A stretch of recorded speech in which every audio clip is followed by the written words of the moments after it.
Welcome to Storytime with Someone Else's Mom. With me, Someone Else's Mom. Today we're finishing up Edward Eger's classic, Half Magic. I fooled you all a little bit by saying the last chapter was the last one, but it wasn't.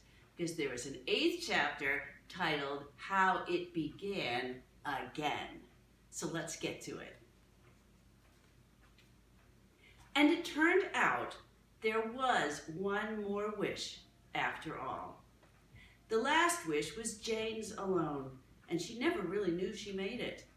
That night, as she was getting undressed, she found the charm in her pocket and sat on the bed looking at it for a long time and pondering the mystery of how it had come into their hands and why. And from that, she went on to thinking about their mothers being married and the changes it would bring into their lives.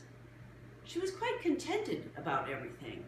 But because she was the only one of the 4 children who remembered their father, she would have been more contented still if she could have felt sure that he knew about what was going to happen and approved of it. It had been a full day, and she was ready for sleep. Already, her eyes had begun to close of their own accord, but as she put out the light and tucked the charm absent-mindedly under her pillow, her last waking thought was that she wished her father were with her now, so she'd know how he felt about things.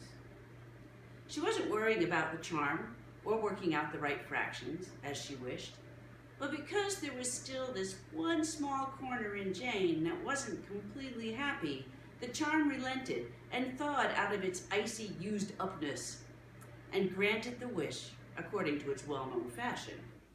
Immediately, her father was half there. He was there like a thought in her mind, assuring her that everything was all right and exactly as he would want it, and that he was happy in their happiness. And a wonderful feeling of peace filled the heart of Jane, and she went to sleep with a smile on her face. In the morning, she'd forgotten all about the wish. She knew only that the sun was yellow and warm, the sky was blue, and a golden future lay ahead, and all was right with the world. She found the charm under her pillow when she was making her bed and put it in the top bureau drawer, reminding herself to consult with the others later about what to do with it. But the next days were so full, with plans for the wedding, that Jane never did get around to consulting. And at last the wedding day came, and happy was the bride the sun shone on, and happy too were the 4 children. And after their mother and Mr. Smith had been pronounced man and wife, Mr. Smith shook hands all round, and their mother kissed them, and then off the 2 of them went for a week's honeymoon, and Miss Bick came and stayed with the children for the last time and had her will with them for 7 days, and biffed and banged and cleaned and complained until life became a mere burden. But there was always the comforting thought that at the end of the 7 days lay freedom.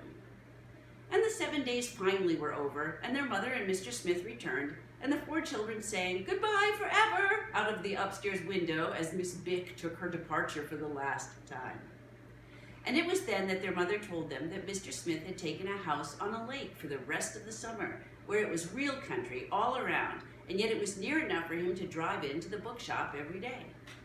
So from then on, all was bustle and squeak, in the words of Catherine, and if the children weren't being taken downtown to buy bathing suits, and camera film, and badminton birds, and beach balls, they were walking to the library and choosing vacation reading, or packing their nice shabby old suitcases and the nicer new ones Mr. Smith had bought them. And it wasn't until the morning of the day before they were about to leave that Jane got around to cleaning out her top bureau drawer, and she found the charm again. Immediately, she summoned a council. "Do you suppose we ought to keep it forever, sort of in memoriam?" she wondered. "Put it in the curio cabinet with the other objets d'art," said Catherine, giggling. "Maybe we ought to try it again," said Martha. "Maybe it was just tired before, and now it's had a nice rest." Mark shook his head. That last wish was the end. You could tell. And the others had to agree that you could. But Martha still wasn't pacified. "What about this, then?" she said. "It's used up for us, but how do we know it wouldn't still be perfectly good for other people?" Now, this was a thrilling idea. "Sure," said Mark, "it stands to reason. It's come down through centuries with its magic unscathed. It'd take more than 4 paltry children to make it bite the dust." Jane nodded excitedly. "You mean now we pass it on to somebody else?" "Anybody we know?" Catherine wondered.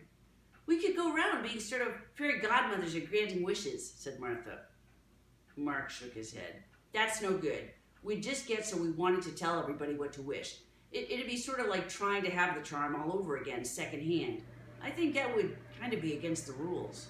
It came to us out of the unknown, and I think that's where it ought to go again.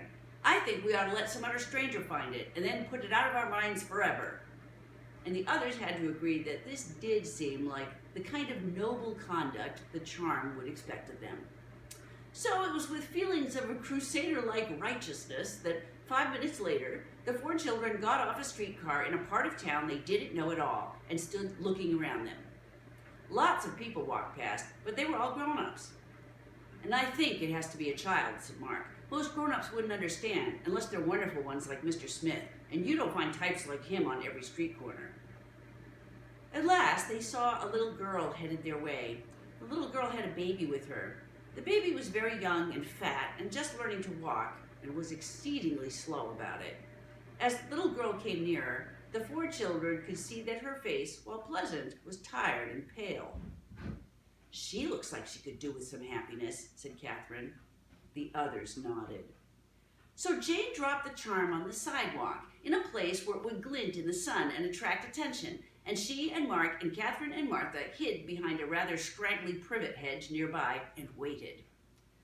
Oh, come along, baby. Hurry up, they heard the little girl saying. But baby wouldn't be hurried. It walked even slower, putting each foot down carefully and then looking at it to be sure that it landed on solid ground. And the 3rd time it looked down, it saw the glint of the charm. Before the horrified gaze of the 4 children, the baby picked the charm up clumsily and looked at it. Then the worst happened. It put the charm in its mouth and swallowed it. Behind the hedge, everyone gasped. Is it lost forever, do you think, or will it come up again? Asked Martha. It's a long red lane that has no turning, remarked Catherine. Now I suppose the baby will get a wish, said Martha. What do you suppose it'll be? Probably something horrible, said Jane, and nobody will know or be able to help it because it can't talk and tell them. Don't worry, said Mark. It'll probably just be about pablum or something. And it wasn't the baby who got the wish after all. For now the weary little girl, growing tired of walking so slowly, picked the baby up and began to carry it. Oh dear, she said, I wish you didn't weigh so much. I wish you didn't weigh anything at all. And because she was holding the baby who held the charm, right away the magic began again. Of course, if she'd got her whole wish, the baby would have left the earth and gone shooting off into space. As it was, the charm did its usual trick, and immediately the baby weighed half as little as nothing at all, which is still very, very little. It left the girl's arms, bounced up toward the sky, then floated gently earthward like a piece of thistledown. The little girl caught it, but it went bouncing up again, and she began to cry. Shall we tell her? Said Catherine. Wait, said Mark. They waited, and the bouncing did its work. The 3rd time the little girl caught the baby, something shiny flew out of its mouth and landed clinking on the sidewalk. The little girl saw the shine and heard the clink. She put the baby down and ran to pick up the charm. She stared looking at it. Then she looked back at the baby, who had ceased to bounce and was sitting on the sidewalk with its thumb in its mouth. And then, plain as day, the 4 children could see the little girl beginning to think and to put 2 and 2 together.